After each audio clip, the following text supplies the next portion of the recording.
Nos hemos acercado, hermanos, al tema de la pasión o los sufrimientos redentores de Jesucristo. Afirmábamos que presentaríamos este tema descansando en 7 columnas principales. Así hemos visto en primera medida la introducción y marco doctrinal. La segunda columna que hemos visto son los sufrimientos de Cristo a lo largo de su vida. La tercera columna, la pasión de Cristo propiamente dicha. Y hoy entramos a la cuarta columna de el entendimiento de los sufrimientos redentores de Cristo. Y me voy a tomar de la nomenclatura tradicional. Y esta cuarta columna la hemos denominado las 7 palabras de Cristo desde la cruz. En este punto nos acercamos con temor reverente a aquellas expresiones que salieron de sus labios cuando el Señor pendía del madero. Son 7 expresiones, son pocas, son breves, pero cada una está cargada de significado. Así que pedimos al Señor nos ayude a aproximarnos con fe y que podamos entender el valor de estas palabras. Quiero además recordarle que todo alrededor de la vida de Cristo, y cómo no, a través de sus sufrimientos y muerte, todo fue deliberado. Nada fue accidental. Cada acto realizado, cada palabra dicha, no fueron impulsos irreflexivos del Señor como podría suceder en un momento de intenso dolor. En cambio, Él, todo lo que habló, todo lo que hizo en su vida y por supuesto en su pasión, lo hizo de forma deliberada, consciente, cumpliendo lo que estaba escrito. Algunas veces el Señor dijo, ser consciente de estar cumpliendo las Escrituras. Así que nada de esto le pasó, y nada de esto salió de sus labios porque sí. Todo en Él fue deliberado, intencional. Cada palabra desde la cruz fue, o dicha desde esa cruz, fue, por decirlo de alguna manera, una predicación pronunciada desde el púlpito de la cruz. ¿Qué palabras eligió el Rey de los predicadores y Redentor de nuestras almas? Inmediatamente fue erigido en la cruz. ¿Qué fue lo primero que reveló y dejó en claro? La primera palabra que escogió el Rey de los predicadores y Rey de nuestras almas fue para revelar el propósito central por el cual estaba entregando su vida. Es decir, si quería dejar algo bien en claro, usó su primera expresión luego de estar en la cruz para dejar claro el propósito central de su muerte, y es el perdón de los pecados. No habló primero de juicio ni de obediencia, aunque cualquier cosa que hubiera dicho, hermanos, era una revelación de Él. No habló de su dolor, aunque lo sentía profundamente. Su primera palabra desde la cruz fue el perdón. Esto es profundamente revelador, hermanos. Nos dice lo que hay en el corazón de Cristo. Nos dice que incluso en el momento más doloroso y agónico, en el anhelo, o uno de los anhelos más grandes, era que el pecador arrepentido fuera perdonado. Note también de forma preliminar 2 asuntos. Que al pronunciar estas palabras, el Señor siguió cumpliendo otras escrituras.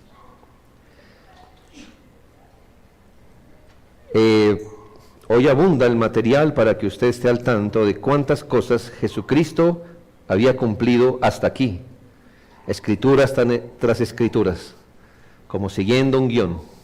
No de un solo libro del Antiguo Testamento, tocará hacer un resumen de muchos de ellos, pero aquí, hermanos, en este momento específico, cuando Cristo es levantado en la cruz y dice sus primeras palabras, siguió cumpliendo más escrituras, pues en Isaías 53:12 se afirma: por tanto, yo le daré parte con los grandes, y con los fuertes repartirá despojos, por cuanto derramó su vida hasta la muerte, escuche, y fue contado con los pecadores, habiendo él llevado el pecado de muchos y orado por los transgresores.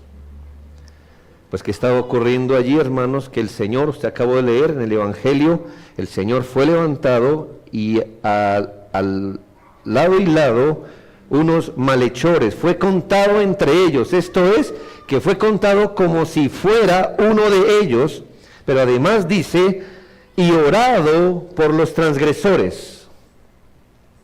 Lo que bien señala que en el contexto del derramamiento de su vida hasta morir, lo que estaba ocurriendo en la cruz, él oraría por el pecador. Allí estaba el cumplimiento. En medio de su sacrificio entre criminales, estaba orando por quienes lo escarnecían. Padre, perdónalos porque no saben lo que hacen. Esto no fue un acto aislado. La intercesión de Cristo por el pecador fue parte de su ministerio terrenal. Pero obvio, hermanos, lo hizo patente desde la cruz. El segundo asunto preliminar que nos muestran estas palabras es cómo se revelaba, dio un paso más, digamos así, la revelación de su oficio sacerdotal. Ya lo había mostrado antes, cada vez que Jesucristo ora, está oficiando como un sacerdote. Pero en la cruz era un paso más de la revelación de su oficio sacerdotal. Note que ya había mostrado, y para quienes no conocen, se reconocen en Cristo tres principales oficios: el oficio de profeta, de sacerdote y de rey. Ya había mostrado su oficio profético, anunciando el juicio irrevocable que vendría sobre Jerusalén. Ya mostraría su oficio regio, cuando como rey le daría entrada al ladrón moribundo a su reino. Y aquí, hermanos, estaba mostrando su oficio sacerdotal de las dos maneras en que entendemos su oficio sacerdotal. Uno, que iba a dar su vida en ofrenda como pecado, o por el pecado, y segundo, intercediendo por los pecadores. Y ahí está, hermanos, haciendo o mostrando o exhibiendo, dando un paso más para que pudiéramos entender su oficio sumo sacerdotal, entregando su vida e intercediendo por los pecadores, de manera, hermanos, que en la cruz vemos refrendados sus oficios. Y esto se hace, hermanos, para que nuestra fe esté asentada en Cristo, pero tal y como Él se revela en el Evangelio. Usted puede creer en Cristo, pero en un Cristo por usted mismo inventado, una edición muy a su propia imagen. Usted puede haber hecho una imagen mental, un dibujo mental de Cristo, queriendo que Él sea para usted o para el mundo lo que usted piensa que es Él o que Él hace. Amigo, ese Cristo no salva a nadie. Ese Cristo es usted, expresado en un anhelo. La fe que salva se abraza a Cristo, pero como Él se ha revelado en el Evangelio. Y Él se ha revelado en el Evangelio como profeta, sacerdote y rey. Y esto se nos revela, hermanos, para que nuestra fe se pose en Él. Ahora estudiemos, entrando en materia, esta petición, la primera petición la naturaleza de su petición, el de qué se trata su petición. La primera frase que salió de sus labios fue: Padre, perdónalos. Padre, perdónalos. Ahí está la petición. La otra es la explicación de por qué pide eso. Pero la petición en sí es: Padre, perdónalos. Humanamente hablando, hermanos, cualquiera esperaría que el Señor en la cruz orara: Padre, consúmelos con tu santidad y justicia. Y queridos hermanos y amigos, y esta mañana yo estaría predicando acerca de la justicia y santidad de Dios, de cómo ese día el Señor ejecutó a esos transgresores en su justa ira. Y tendríamos que decir: gloria a Dios por haber escarnecido, maltratado y llevado a la muerte al Hijo de Dios. La ira de Dios contra el pecado es una realidad. Nahum 1:3 dice: Jehová es tardo para la ira y grande en misericordia, es decir, lento pero llega a irarse. Dice: y no tendrá por inocente al culpable.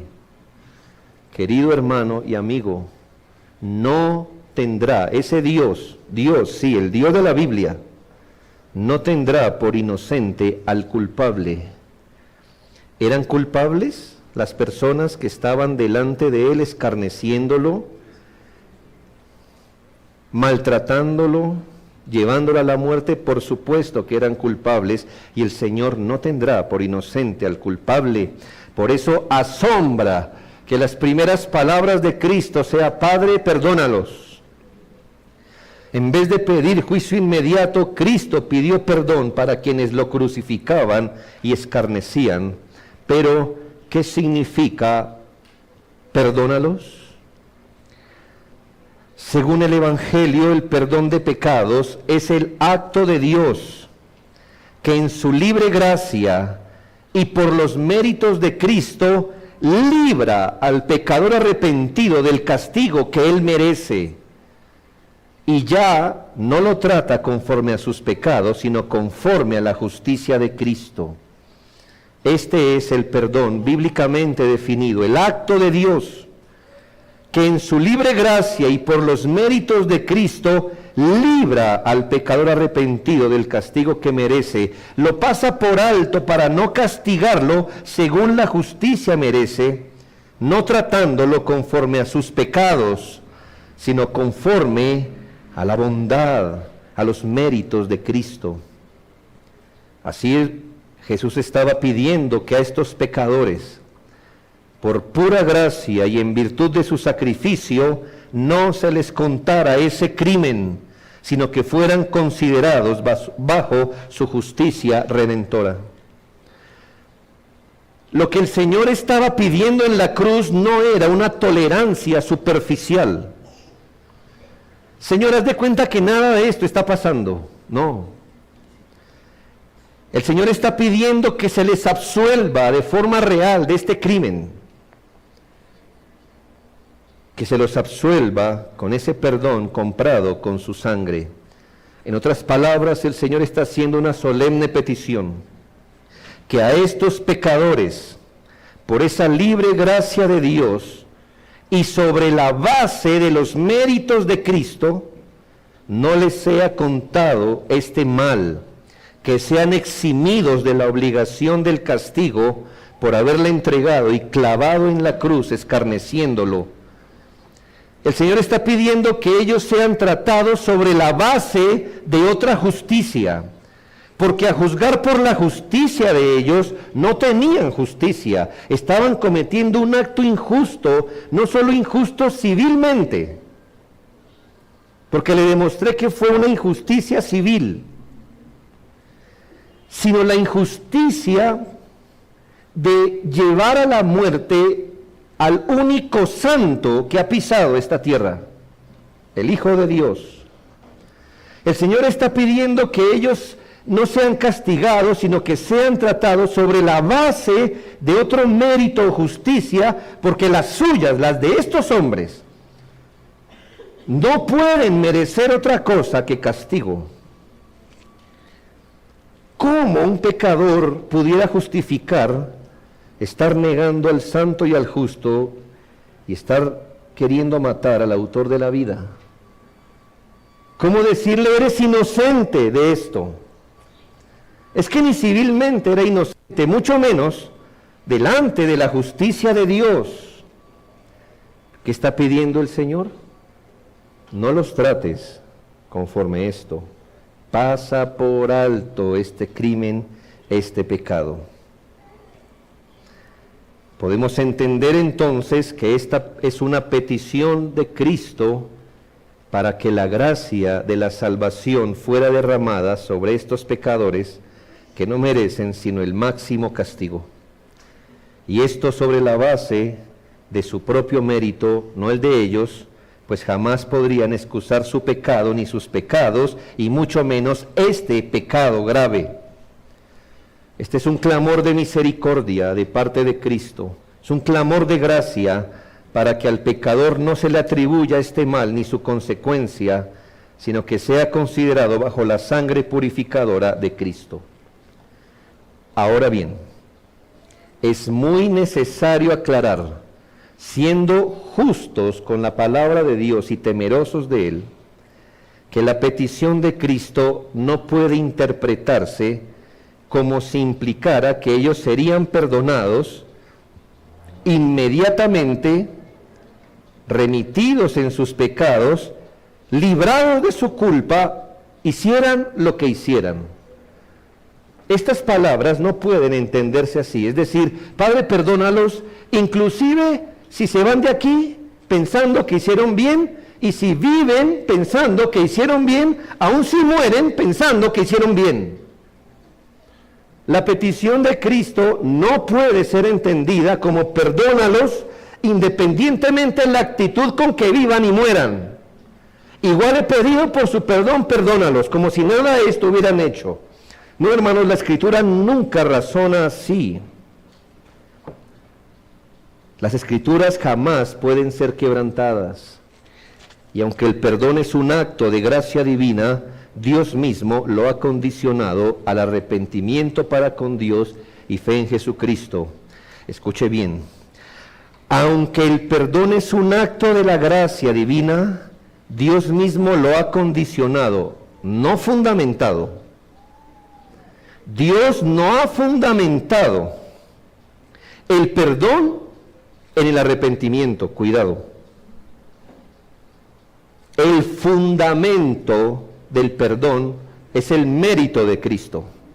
Lo que le estoy diciendo es que Dios ha condicionado el perdón al arrepentimiento para con Dios y la fe en Jesucristo. Son dos cosas distintas.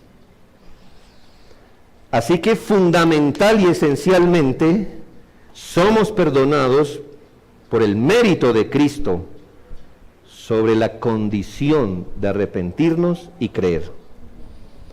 Y no hay que pensar que el arrepentimiento es el fundamento, porque si el fundamento del perdón es algo que nosotros hacemos, eso se llama autosoteriología, autosoterismo.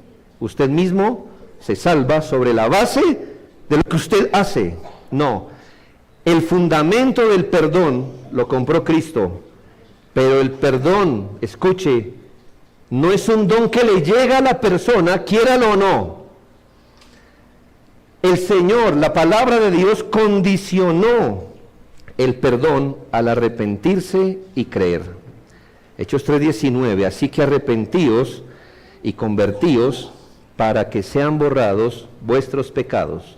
Arrepentíos y convertíos para que sean borrados vuestros pecados. De otra manera, si no os arrepentís y convertís, no serán borrados vuestros pecados. Puede que el Señor no lo haya dicho literalmente, que esta condición no aparezca expresamente en las palabras de Cristo en la cruz, pero hermanos, así como el perdón no puede tener otro fundamento que la gracia y los méritos de Cristo, tampoco puede ser dispensado fuera de las condiciones de arrepentimiento y fe. Así que concluyendo esta primera parte, La petición de Cristo, si pudiéramos con reverencia parafrasearla, debería entenderse así: Padre, que la gracia salvadora alcance a estos pecadores, que les concedas arrepentimiento para con Dios y fe en mí, para que puedan ser perdonados por tu gracia. Es una petición, hermanos, de salvación por esos hombres.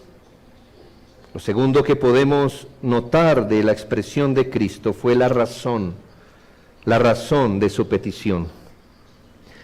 Nuestro Señor no solo pidió que la gracia salvadora alcanzara a sus verdugos, también pronunció un dictamen solemne a forma de diagnóstico certero de la enfermedad mortal que corroe al ser humano. Porque no solo dijo, Padre, perdónalos, sino que nos dio la razón, porque no saben lo que hacen.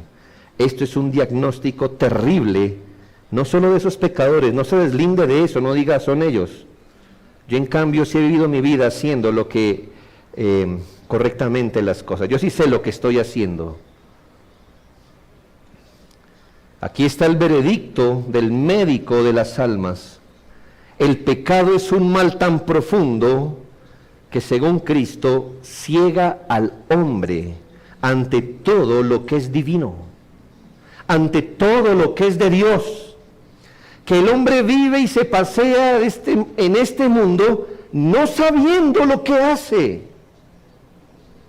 No sabe, no entiende lo que hace, la implicación de su vida, de por qué hace estas cosas. No lo sabe. No es que entendamos poco, es que no sabemos lo que hacemos. El apóstol lo dice así: el hombre natural no percibe las cosas que son del Espíritu de Dios, porque para él son locura y no las puede entender. El hombre natural ni siquiera percibe, eso ya es mucho, hermanos, porque hay gente que no ve pero percibe, ¿no? Algunos ciegos no ven pero perciben, pero la Biblia dice, el hombre natural es tal cual como usted y yo venimos al mundo, no tenemos que hacer nada para llegar aquí. El hombre natural ni siquiera percibe las cosas que son del Espíritu de Dios, el agravante, porque para él que son locura, le suenan raro, esto que tiene que ver, no entiendo. ¿Quiere un ejemplo de esta ceguera? Un grupo de hombres burlándose, maltratando y procurando dar muerte a Dios, al Hijo de Dios. ¿Otro ejemplo más? No, ¿verdad? Esa es la tapa, hermanos. Después de eso, ¿qué otra cosa nos pudiera comprobar que el hombre no sabe lo que hace? Yo le tengo que decir, hermano, probablemente usted diga, me hubiera gustado ser o estar o vivir en esos momentos y ver y conocer a Cristo. Hermano, dele gracias a Dios que usted no fue de eso, porque nadie en ese momento creyó. Probablemente usted hubiera inflado sus pulmones para decir crucifíquele. Y por personas como nosotros, el Señor dijo, perdónalos, mira su ceguera, Señor. Ni siquiera saben lo que están haciendo. Déjeme ponerlo en estos términos: saltar lazo con un cable de alta tensión, encender una mecha de pólvora con un soplete, o descolgarse por el cráter de un volcán sostenido por un nylon, no es tan insensato, peligroso, imprudente, ciego y necio como regodearse por estar a punto de matar al príncipe de los ejércitos de Jehová. Eso es estar haciéndole así en la nariz al ministro de defensa de una nación, ¿no? ¿Algo más necio? ¿Algo más ido de la realidad? ¿Que estar burlándose y maltratando al ángel de Jehová? No solo fue un acto imprudente, aun si se hubiera hecho contra un inocente civil, sería repugnante llevarlo a un escarnio sabiendo que era inocente civilmente. cuánto más cuando se hizo contra el Señor de la gloria. Aquí se volcó todo un resentimiento, una violencia de la mayor altivez contra Cristo. El pecado ha vuelto completamente ignorante al hombre en lo que más debería ser sabio, en el conocimiento de Dios. Podemos saber muchas cosas. Dios le ha permitido al hombre saber muchas cosas de todo, pero en cuanto a Dios, naturalmente, el hombre es completamente ignorante. El hombre de la Biblia no conoce a Dios, y si lo conoce mal, lo malentiende, lo distorsiona, no puede dimensionarlo correctamente. Jeremías 9, 3 y 6 dice, porque de mal en mal procedieron y me han desconocido, dice Jehová.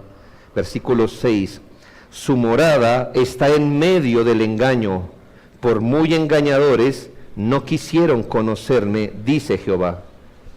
En otras palabras, hermanos, nuestros sentidos espirituales están completamente atrofiados. Esa es una ignorancia terrible. Pero hermanos y amigos, según la Escritura, la ignorancia que el hombre tiene de Dios y de lo divino, de lo espiritual, de las cosas santas, no es una ignorancia pasiva. No es simplemente desconocimiento. La ignorancia del hombre pecador es activa y es militante. A causa de su entendimiento entenebrecido, es una palabra bíblica, entendimiento entenebrecido, entendimiento en tinieblas. A causa de su entendimiento entenebrecido, el pecador se entrega a toda clase de pasiones y maldades. Entonces, usted y yo podemos concluir bíblicamente por qué el hombre actúa como actúa. Porque piensa como piensa. Y su pensamiento está entenebrecido. No saben lo que hacen, por eso hacen lo que hacen.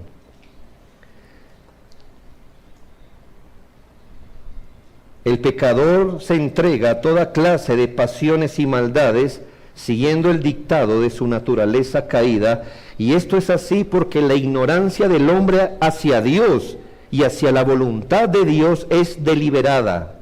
No entienden porque no quieren hacerlo. Están en tinieblas, pero las aman. Su ignorancia es tanto natural como conveniente para sus pecados. Es decir, no entienden, pero no tienen mucho afán de entender, porque su ignorancia les sirve a sus pecados. ¿Qué tal supieran la voluntad de Dios? Es mejor no averiguarla, ¿verdad? ¿Qué tal en la voluntad de Dios esté sancionado aquello en lo que yo me gozo? ¿Qué tal Dios haya prohibido la manera en que yo vivo, en que yo pienso? Por eso le digo que es una ignorancia militante, atrevida. Es una ignorancia intencional y conveniente. El hombre no entiende, pero no quiere hacerlo. No vienen a la luz para que sus obras no sean reprendidas. Como si eso cambiara la realidad de su maldad.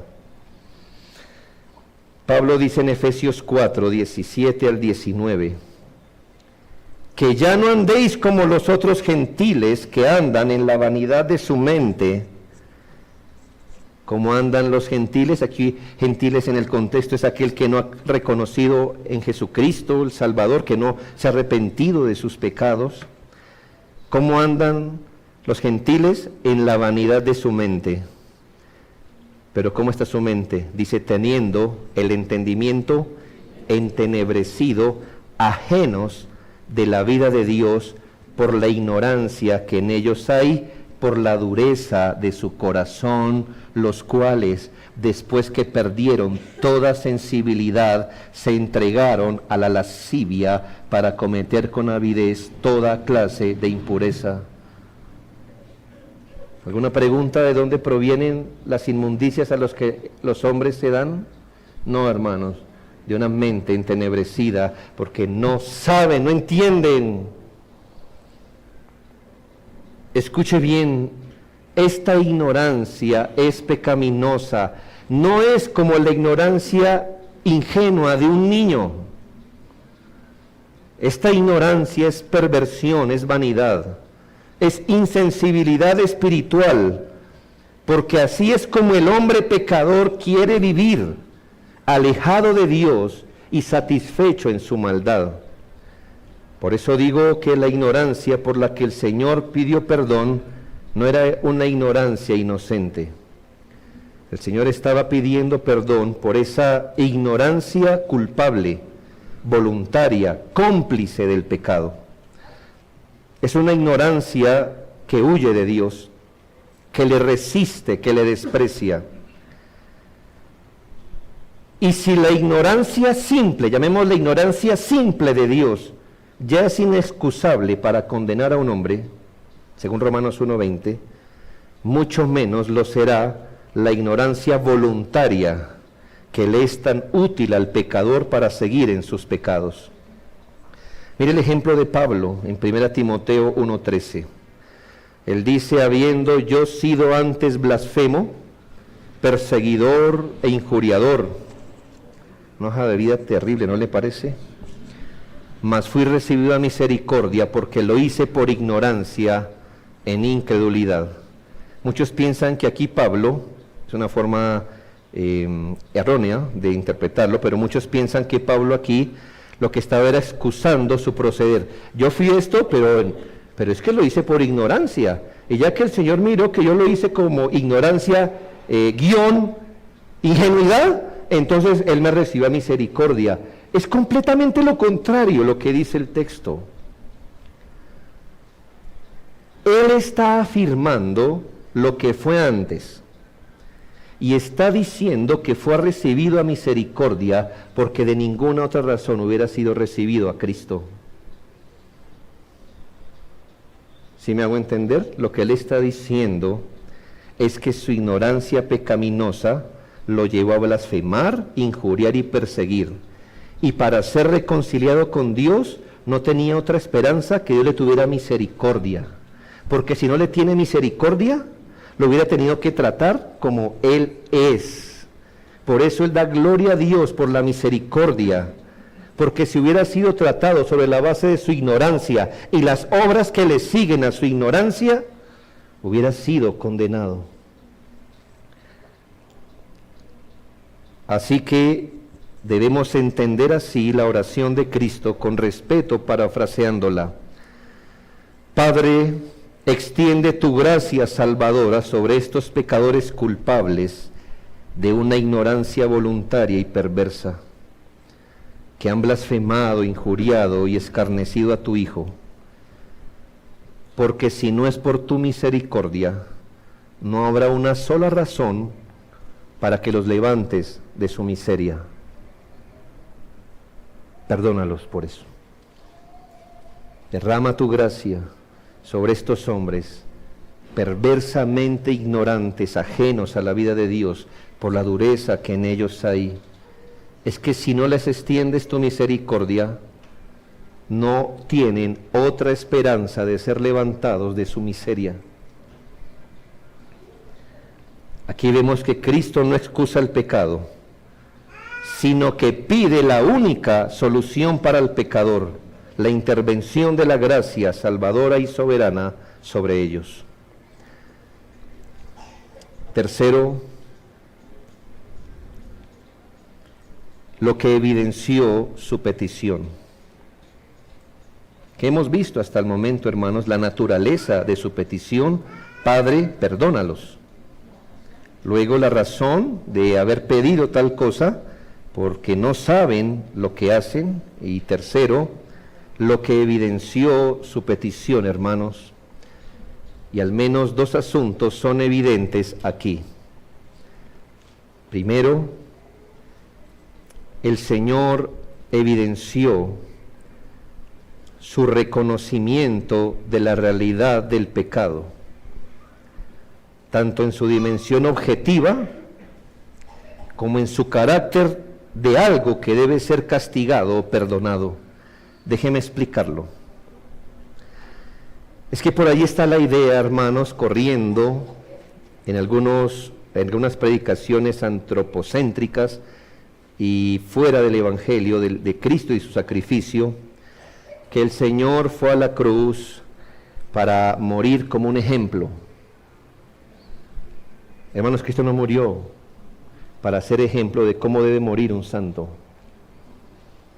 O algunos dicen, Cristo fue a la cruz y como un mártir. Como un mártir probablemente murió Policarpa Salabarrieta. Cristo no, hermanos. Él no murió para ser un mártir de una causa.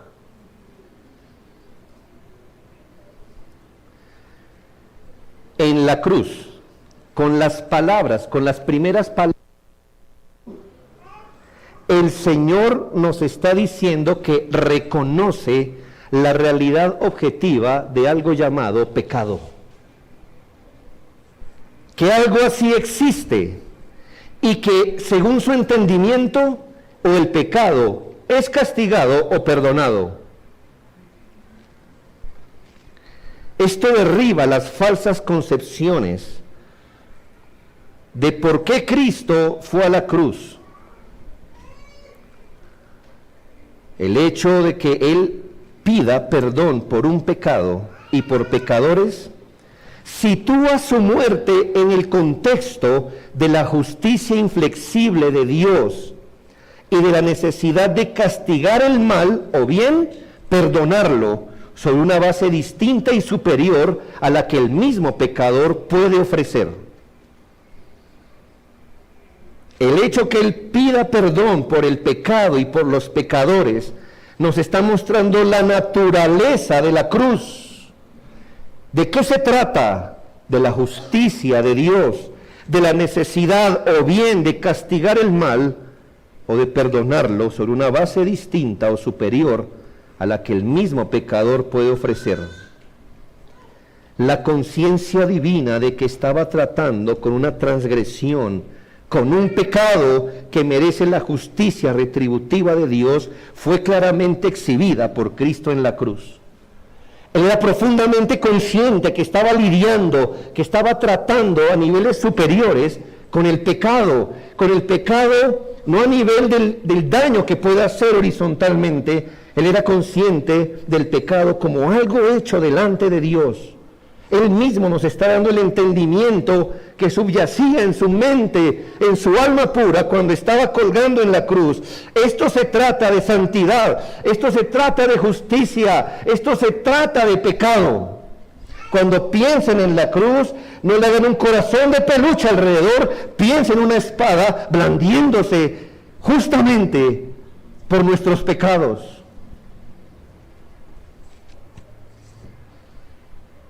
¿Por qué hay cruz?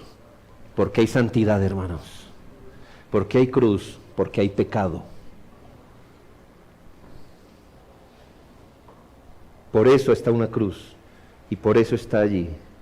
Deliberadamente dijo, Padre, perdónalos, porque ese era el punto, hermanos, el pecado. La conciencia divina de estar tratando con pecado que merece la justicia retributiva de Dios, fue claramente exhibida desde la cruz. Segundo, ¿qué otro asunto se exhibió con las palabras de Cristo, las primeras palabras de Cristo en la cruz? La cruz evidencia su inmensa misericordia y su gran disposición para perdonar al pecador. ¿Qué podemos sacar en claro? No solo su pensamiento acerca del pecado y la justicia de Dios.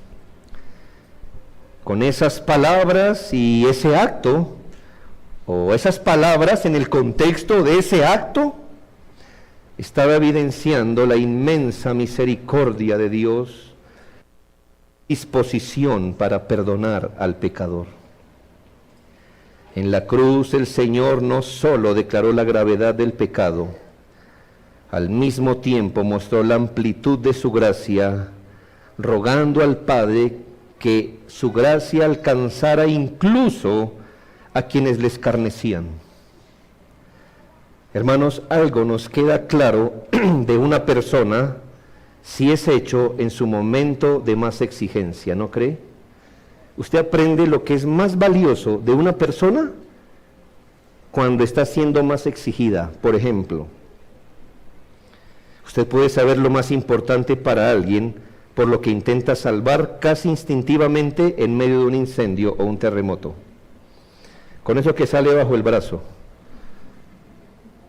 En ese momento que quizás él diga, no, yo eso me lo tomo, no, yo no. Bueno, eso es lo más importante para el individuo. Usted puede conocer cuáles son las relaciones más valiosas para un individuo por aquellas que él mismo menciona desde la cama de un hospital estando moribundo. ¿Quiere saber cuáles son las relaciones más importantes de él? Escucha a quienes manda llamar. Escúchelo. ¿Ya? Así también podemos notar una de las mayores inclinaciones, propósitos y deseos del corazón de Cristo por lo que dijo antes de morir. Antes de morir, ¿qué dijo?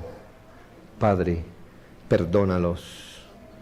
Antes de morir pidió gracia salvadora para el pecador. ¡Qué misericordia para con el pecador! En nuestro caso, luego de una ofensa suele venir primero la ira. Solo después, al reflexionar, puede llegar la misericordia. En el caso de Cristo es al revés. Primero se manifiesta su amor perdonador y solo cuando el hombre lo resiste viene su ira.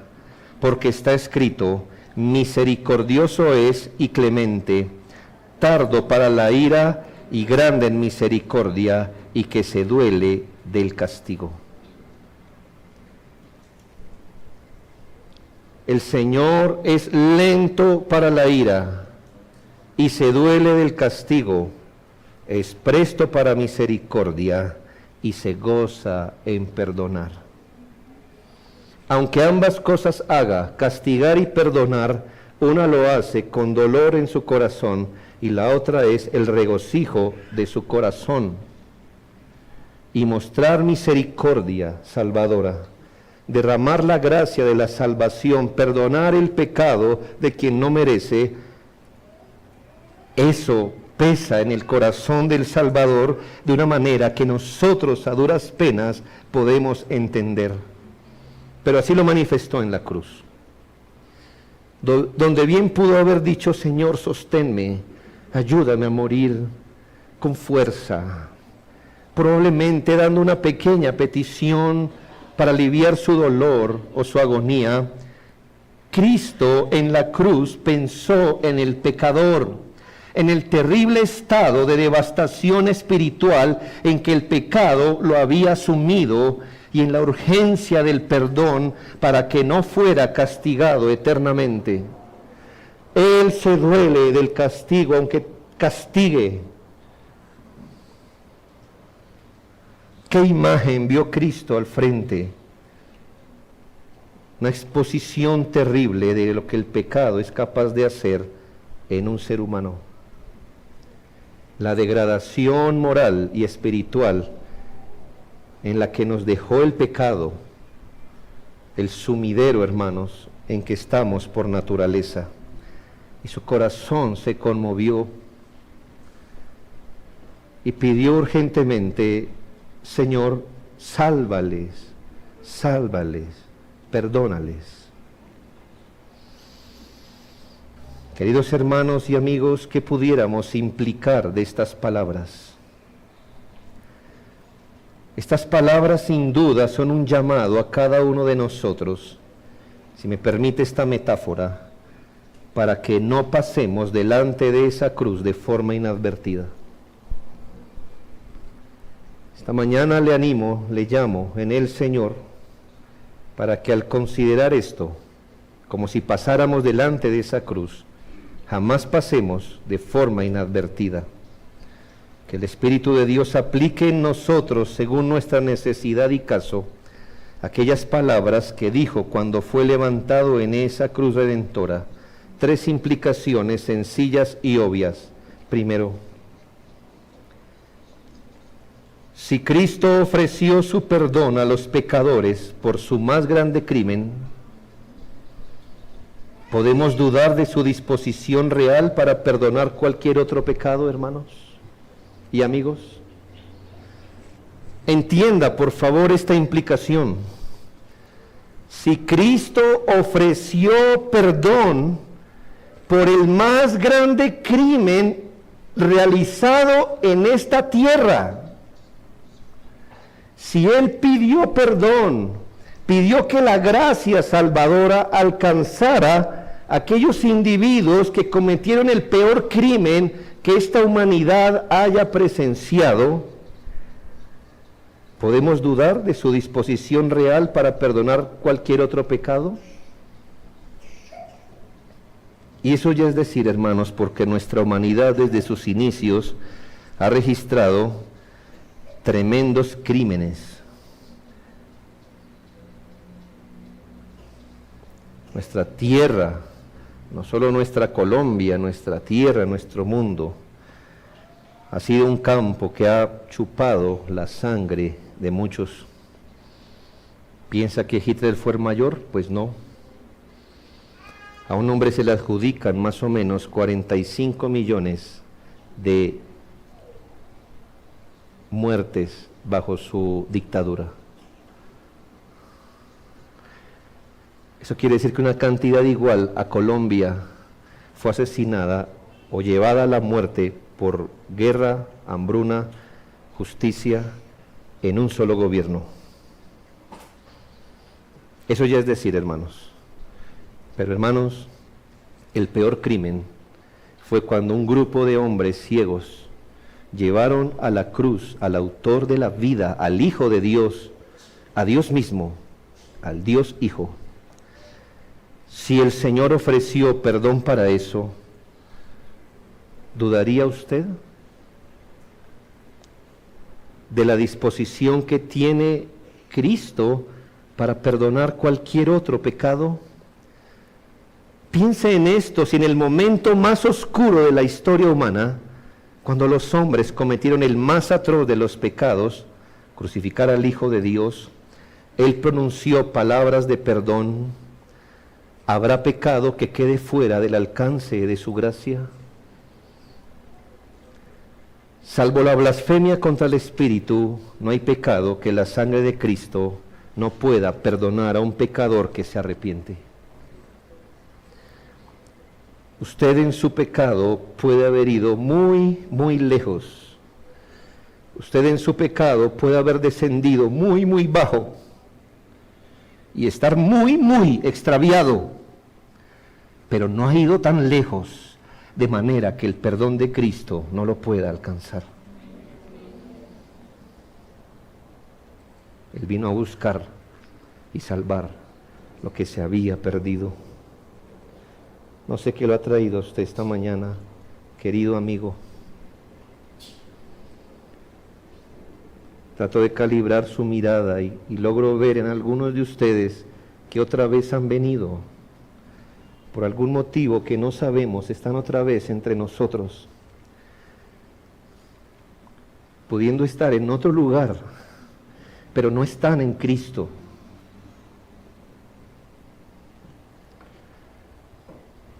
Quizás hay algo que les inquieta en su corazón, probablemente es mera curiosidad como la de Zaqueo. Probablemente usted quiera recibir algo, quizá no lo reciba, hoy se le está ofreciendo a alguien, no algo que llene su vida, a alguien. ¿Por qué pretender querer siempre escuchar una voz de trueno para ir a Cristo? ¿Por qué acostumbrar su oído a escuchar palabras de juicio para que temblando venga a Él? ¿No ha pensado también que Él extiende sus manos de amor y misericordia? ¿Por qué acostumbrarse al terremoto y no al sonido apacible del amor de Dios, extendiendo las manos un día del Señor más? Usted es un pecador, no importa lo grande o lo pequeño. Usted requiere ser perdonado de sus pecados y limpiado de toda maldad. Usted no ha ido tan lejos para desafiar la gracia de Dios. No hay transgresión tan negra que la sangre de Cristo no pueda emblanquecer. No hay deuda tan grande que su sacrificio no pueda pagar. Si se arrepiente de todo corazón para con Dios y pone su fe en Jesucristo como el único mediador y redentor suficiente, Él sería fiel y justo, honrando su sangre, sus propias condiciones y sus palabras para perdonar sus pecados y limpiarlo de toda maldad. Los más grandes pecadores pueden, por medio de Cristo, al arrepentirse, esperar encontrar misericordia. Recuerde que Cristo nos enseñó con estas palabras que el pecado o es castigado o es perdonado. Por eso le llamamos esta mañana que se arrepienta y crea, para que sus pecados sean perdonados, para que haya justicia y reconciliación con Dios hoy mismo. Usted no necesita una grande enfermedad para pensar en su alma. No necesita que ningún familiar sea tocado, herido, para pensar en su desgracia. Usted no necesita una bancarrota para venir a Él. Escuche la voz suave de Dios, llamándolo al arrepentimiento, diciendo: soy lento para la ira, grande en misericordia, me dolería castigarlo, me deleitaría en perdonarlo. ¿Por qué quisiera ser perdonado? ¿Por qué quisiera ser castigado? Escuche la voz paciente de Dios una vez más. Vaya un paso más adelante, no pase inadvertido o indiferente frente a esa cruz. Lo segundo, queridos hermanos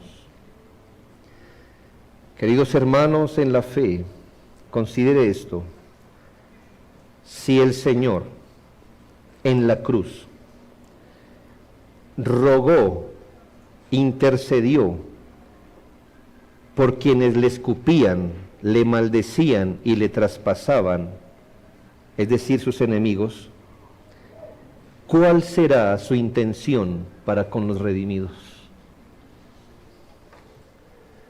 Si en la cruz el Señor oró por sus enemigos, ¿cómo intercederá ahora en gloria por aquellos que Él mismo compró con su sangre y son sus siervos? La Escritura dice: hermanos, y siendo enemigos, fuimos reconciliados con Dios por la muerte de su Hijo, mucho más, estando reconciliados, seremos salvos por su vida. Creo que el argumento se cae de su peso. Si tan grande misericordia fue pedida para los enemigos del Señor, ¿cuál será su petición de misericordia sobre su pueblo que Él quiso redimir? Hebreos 7:25 nos dice que Cristo vive siempre para interceder por su pueblo. Si su voz clamó misericordia por los culpables, y cuando éramos culpables, ¿acaso no intercede para seguir aplicando su perdón, su bendición, fortaleza y perseverancia por los que pertenecen, por los que le pertenecen por la sangre de su pacto? Esto es, hermanos, por lo que Cristo intercede por los que se arrepienten y creen en virtud de su satisfacción. Su sangre dice esto: Padre, perdónalos. Pero también dice: Padre, ayúdalos, sosténlos, guíalos, defiéndelos. Cuando intercede por su pueblo, Él muestra ante el Padre unas manos traspasadas, un manto teñido de carmesí, y el Padre no le niega nada que el Hijo de su amor, sobre la base de su sacrificio, le pida. Por eso perseveramos y por eso llegaremos a la gloria, porque Él intercede, vive para interceder por nosotros.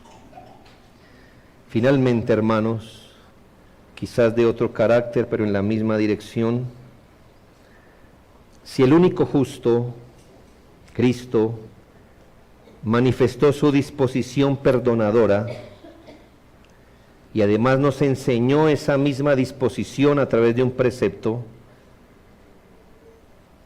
¿cuál debería ser nuestro pensamiento con respecto a los enemigos de Dios? Piense esto, hermano, por la implicación de las palabras de Cristo y de su ejemplo.